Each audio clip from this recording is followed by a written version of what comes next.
Bye the time Yadav. और जब power आता है ना तो बहुत ज़्यादा इंडल्जेंसेस आ जाते हैं, अहंकार आ जाता है, हमको लगने लगता है कि हमें तो कोई कुछ कर ही नहीं सकता क्योंकि हमारे में शक्ति है ना, कोई क्या कर लेगा। तो वी नेवर सी हमारा डाउनफॉल क्या, और वहीं से डाउनफॉल होना शुरू होता है। तो यादव जो है वो भी बहुत शक्तिशाली हो गए हैं, बहुत लोगों की मजाक वगैरह करते हैं। एक तो उन पर गांधारी का श्राप चल रहा है। अच्छा, साथ साथ एक टाइम पे क्या होता है कि द्वारका में कुछ ऋषि मुनि आए होते हैं। तो और ऐसी बात होती है कि जो ऋषि है वो दीर्घ दृष्टि उनकी है कि वो आगे का फ्यूचर का जो है वो पता कर सकते हैं वगैरह। तो कुछ यादव लड़के हैं, उसमें एक इनका बेटा भी है, कृष्ण का बेटा। वो लोग मस्ती करने का सोचते हैं कि कुछ हंसी मजाक किया जाए। तो वो ना आई थिंक जाम्बवती का जो पुत्र है, सांब उसका नाम है, तो उसको स्त्री रूप में करते हैं और ऐसे प्रेग्नेंट होना ऐसा दिखाते हैं, ऐसा वेश धारण करके वो चले जाते हैं। और वो कहते हैं कि अरे आप बताइए कि इसको लड़का होगा लड़की होगी, ऐसा कुछ तो ठीक है, क्योंकि वो दीर्घ दृष्टि वाले हैं। तो अब अगर वो कहेंगे कि लड़का हो गया लड़की, तो फिर वो कहेंगे ना अरे बट हाँ ये तो लड़का है, इसको तो कुछ नहीं होने वाला। तो बेसिकली मजाक करना है, प्रैंक जो हम कहते हैं। अब ऋषियों से उन्होंने प्रैंक करने का सोचा, तो वो जो ऋषि थे वो बहुत गुस्सा हो गए, क्रोधित हो गए कि उन्होंने देख लिया कि ये लोग मेरे साथ प्रैंक्स ही कर रहे हैं। तो वो लोग उन पे और एक श्राप डालते हैं और वो कहते हैं कि कल ये जो है ना, ये एक लोहे के इसको बार जो रॉड है उसका प्रसूति होगा। बेसिकली आप कह रहे हो ना कि ये प्रेग्नेंट है, तो हाँ ये प्रेग्नेंट रहेगा और ये जो लोहे का जो रॉड है ना उसको वो ये जन्म देगा। और ये जो लोहे का जो रॉड है ना वो ही आपके मृत्यु का, यादवों के मृत्यु का कारण होगा। ऐसा उन पे और एक है। अच्छा, अब ये जब आता है तब तो सब लोग बहुत डर जाते हैं, क्या करो। और एज वो जो ऋषियों ने कहा है तो ऐसा रॉड आ भी जाता है, तो क्या करो। तो उग्रसेन जो है, जो राजा है, वो सबसे सलाह मशवरा करते हैं और कहते हैं कि उसके टुकड़े टुकड़े करके उसको एकदम ये करके आप समुद्र में डाल दो, समुद्र में उसको डाल दो कि वो कहीं वापस ना आए। तो अगर वो निकल ही जाए, वो मीन्स ही ना रहे तो कुछ नहीं होगा।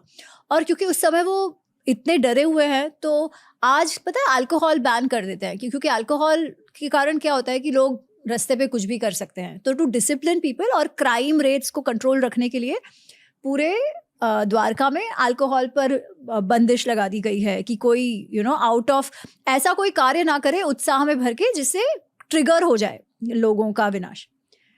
ठीक है, कुछ वर्ष तो कुछ नहीं होता, परंतु एक बार, एंड दिस इज 36 ईयर्स, 36 साल युद्ध के, कुरुक्षेत्र युद्ध के 36 साल बाद यादव जो है वो एक पिकनिक पे जाने का सोचते हैं। तो सारे यादव स्त्री पुरुष सभी मिलके समुद्र किनारे, वैसे ही समुद्र के पास है पर वो आगे जाके पिकनिक पे जाते हैं। और अब वो लोग भूल गए, क्योंकि पावर है उनके पास, रिसोर्सेज है, पैसा है, सब कुछ है, ठीक है। तो भले ही अल्कोहल बैन था, नोबडी गिव्स अ डैम, किसी को कुछ पड़ा नहीं है, और पिकनिक में है तो और मजे करने हैं, इसलिए दारू का फ्लो शुरू हो जाता है, मद मस्त हो जाते हैं दारू वारू पीकर सब लोग। उस बीच कृतवर्मा और सात्यकी, इनके बीच लड़ाई शुरू हो जाती है। अच्छा, क्यों? क्योंकि सात्यकी जो है वो पांडवों के ओर से लड़े थे और कृतवर्मा जो है वो कौरवों की ओर से लड़े थे, ठीक है। ये लोग थे कौन? ये यादव सेनापति है, ओके, ठीक है। यादव युवराज भी कह सकते हो। वो सारे यादव है, बेसिकली कृष्ण के एक्सटेंडेड परिवार में सबका आता है। उनके भी अपने अपने कुछ कुछ राज्य, जैसे जो यादव राज्य में सारे आते हैं, तो वो सारे मिलते हैं। और कुछ लोग दुर्योधन के साथ गए होते हैं, कुछ लोग यहाँ पे है सात्यकी बेसिकली पांडवों के साथ होते हैं, क्योंकि वो कहते हैं मैं कृष्ण को छोड़ के नहीं जाऊंगा। तो अब वो लोग युद्ध की घटनाएं याद करने लगते हैं। तो एक जन बोलता है, तो सात्यकी को गुस्सा आता है और वो कृतवर्मा को बोलते हैं कि तुम जो हो ना, तुम तो कावर्ड हो एकदम। तुम लोग ने क्या किया, जो बेचारे द्रौपदी के बच्चे सो रहे थे, द्रौपदी के बच्चे और भाई जो पांचाल थे वो सो रहे थे, तो सोते समय तुमने अश्वत्थामा के साथ मिलकर उनको मार दिया। ये तो बहुत कायरता वाली बात है, तुम तो कायर हो। तो ऐसे उनका वर्बल फाइट शुरू हुआ।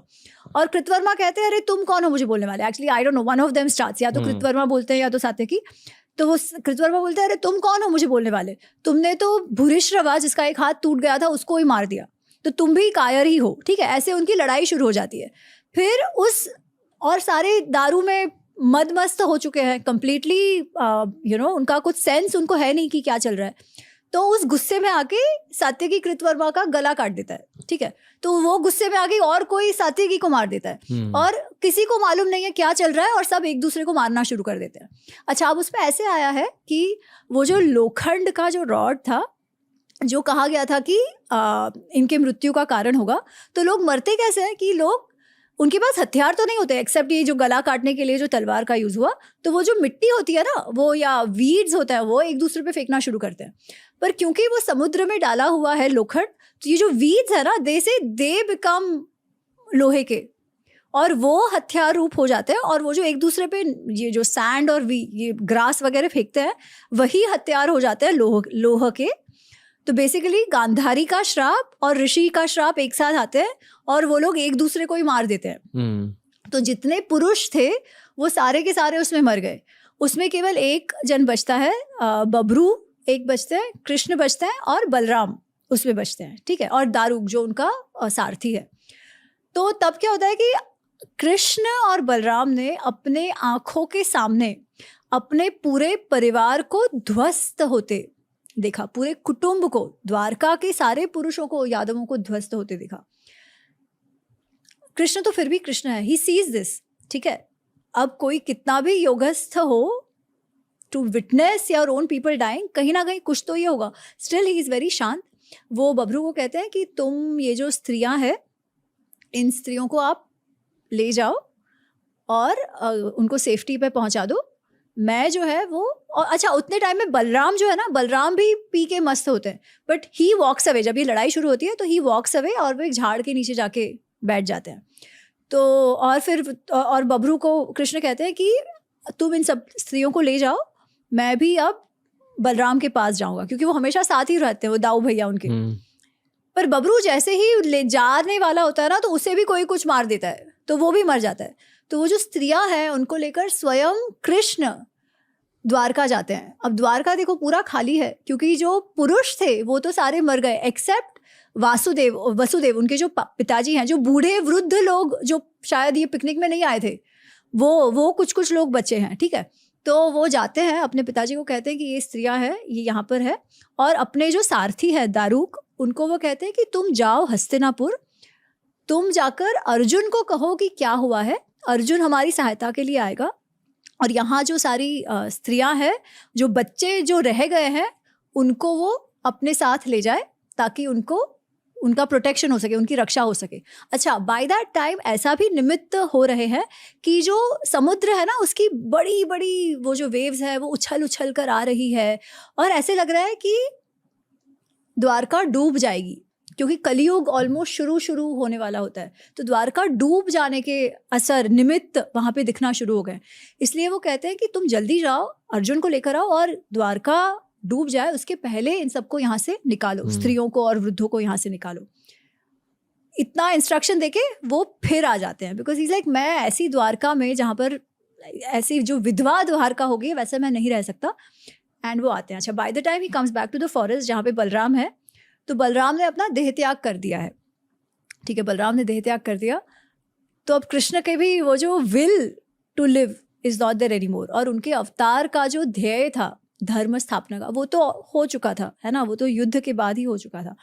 तो वो वहाँ पर लेट जाते हैं विश्राम करने के लिए, और ऐसे कहते हैं कि एक अभीर, एक व्याध, एक हंटर होता है, उसे लगता है कि ये कोई प्राणी है, शिकार है, तो वो अपना जो बाण है वो मारता है जो इनके पैर में लगता है, और वो इतना जहरीला है, विष युक्त बाण है, कि तुरंत ही कृष्ण भी जो है वो अपना देह त्याग कर देते हैं। तो इट वाज बेसिकली अ निमित्त फॉर हिम ऑल्सो, उनका देह त्याग करने के लिए।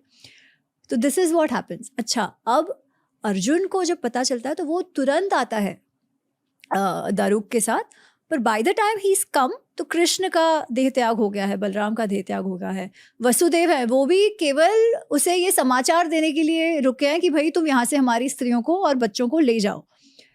तो अर्जुन पहले तो बहुत ही दुखी होता है कि ये क्या हो गया है ना, एकदम आश्चर्य के बाहर की बात है।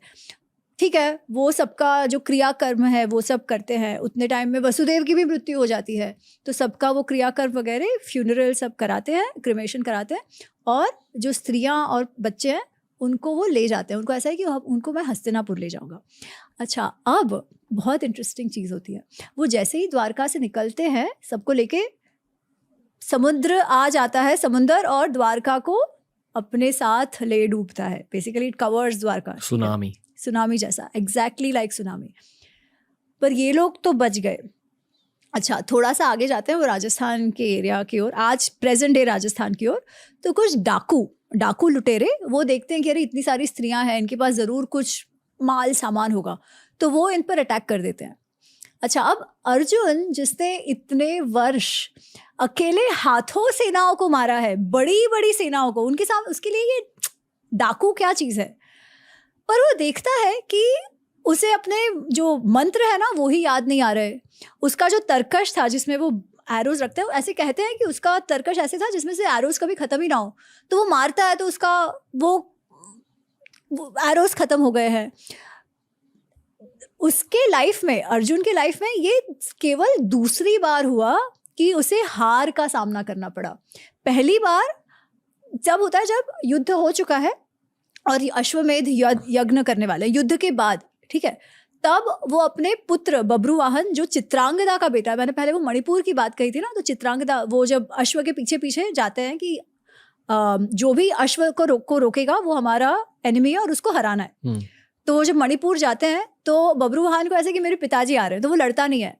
एंड अर्जुन से करे तुम क्षत्रिय के बेटे हो, लड़ो मेरे साथ, मुझसे मुझे खुशी मिलेगी, ठीक है। तो उनके बीच युद्ध शुरू होता है और कुछ तो ऐसी परिस्थिति होती है जब बब्रुवाहन उनको मारता है एंड वो बेहोश हो जाते हैं। तो that's the first time where somebody has defeated him, पर वो उनके पुत्र हैं, ठीक है, तो ही इज वेरी हैप्पी। तो he was may be not even, जैसे वो लड़ते वैसे लड़े नहीं होंगे पुत्र के साथ, एंड ऑफ कोर्स वापस सब अच्छा हो जाता है and he moves on from there. This was second time that he got defeated, but a real defeat. जब डाकू लुटेरे अर्जुन के सामने कुछ स्त्रियों और बच्चों को उठा के लेकर गए और वो कुछ नहीं कर सके, ठीक है। तो वो एक तो ही बहुत अचंभे में है, दुखी है, आश्चर्य में है, क्या करूं क्या नहीं समझ में नहीं आ रहा है।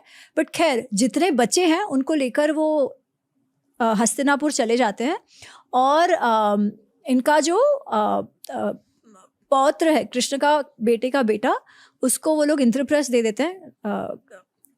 जो युधिष्ठिर है, ही क्राउन्स उनको द किंग ऑफ इंद्रप्रस्थ। और अपना उनको ये जब जो कहानी सब फिर अर्जुन बताते हैं तो वो फिर व्यास जी के पास भी जाते हैं और व्यास जी कहते हैं कि ठीक है, आपके भी जीवन का अब जो हेतु था, जो उद्देश्य से आप जिए हैं वो हो गया है, अब आप भी सब छोड़ दो, it is time to retire, ठीक है। और वो लोग भी सोचते हैं कि हाँ सही बात है। तो परीक्षित जो अभिमन्यु का पुत्र है उसको वो राजा बनाते हैं और पांचों पांडव और द्रौपदी भी फिर स्वर्गारोहण, जो हमने बात कर रहे थे इसके पहले, कि वो जो पहाड़ पर चले जाते हैं आफ्टर रिटायरिंग, तो वो लोग भी चले जाते हैं। So this is the end of Mahabharata. This is what happens in those 36 years, both in Mathura and in